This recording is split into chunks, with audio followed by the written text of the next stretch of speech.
అయితే మన జనాలకు సినిమా యాక్టర్లు అంటే మస్తు పాయరం వల్ల అదేందో కానీ వాళ్ళ కోసం అంగీలు ఇంపుకుంటారు, అప్పు చేసి మరి టాకీస్ల ముందు బ్యానర్లు కటౌట్లు కడుతుంటారు.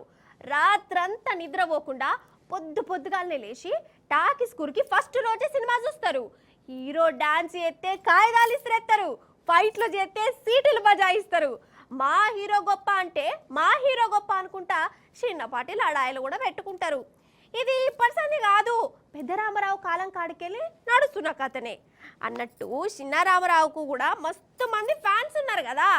అయితే ఆపత్తులు ఉన్న అభిమాని కోసం ఈ చిన్న రామారావు ఏం చేసిండంటే, వాహ్ అగ చూసిరా, అభిమాన హీరో కోసం పోస్టర్లు అతకబెట్టుడు, కాగితాలు జల్లుడు ఒక ఎత్తు, ఆ అభిమాన హీరోనే ఫోన్ చేసి మరి మాట్లాడు ఇంకో ఎత్తు కదా. ఇప్పుడు గదే అయ్యింది. చిన్న ఎన్టీఆర్ అభిమానికి వీడియో కాల్ మాట్లాడి ఇమ్మతిచ్చిండు. ఎందుకంటే జరంతా మనం కొంచెం ఫ్లాష్ బ్యాక్ పోవాలి. ఈ పిల్లగాడు చిన్న ఎన్టీఆర్కు పెద్ద అభిమాని. ఏ సినిమానైనా కానీ ఫస్ట్ రోజే చూస్తాడు. సరే ఈయన అభిమానం ఈయనది. అయితే పాపం ఈ పిల్లగానికి క్యాన్సర్ వచ్చిందిలా, పానాలు దక్కుడు కష్టమే అన్నారట. అయితే ఈ పిల్లగాని ఆఖరు కోరిక ఏంటంటే, ఈ ఎన్టీఆర్ కొత్త సినిమా దేవరా విడుదలైతుంది కదా 27వ తారీఖు ఎప్పుడు, గా దేవర సినిమా రిలీజ్ నాటికి నన్ను బతికియుర్రి, ఈ సినిమా చూసే నేను జీవిడిస్తా, ఇదే నా ఆఖరి కోరిక అని పట్టిండు. ఎంత బాధ చెప్పు. ఇక ఈ ముచ్చట అట్లట్లా తిరుక్కుంటా ఎన్టీఆర్కి ఎరకైంది.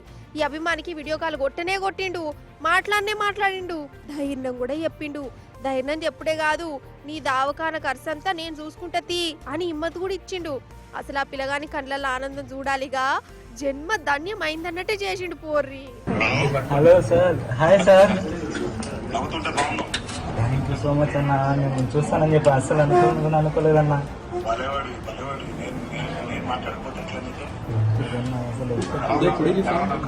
బాగుందన్న, మన ధైర్యంగా ఉందన్న, ఏం ప్రాబ్లం లేదు. త్వరగా ట్రీట్మెంట్ తీసుకుని తొందరగా బయటకు వస్తానన్నా. దేవరా సినిమా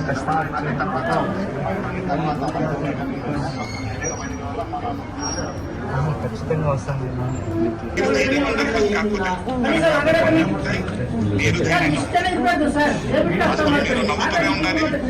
గట్టిగా ఉండాలంటే మేమందరూ కూడా ప్రార్థిస్తాం. బాగుండాలి.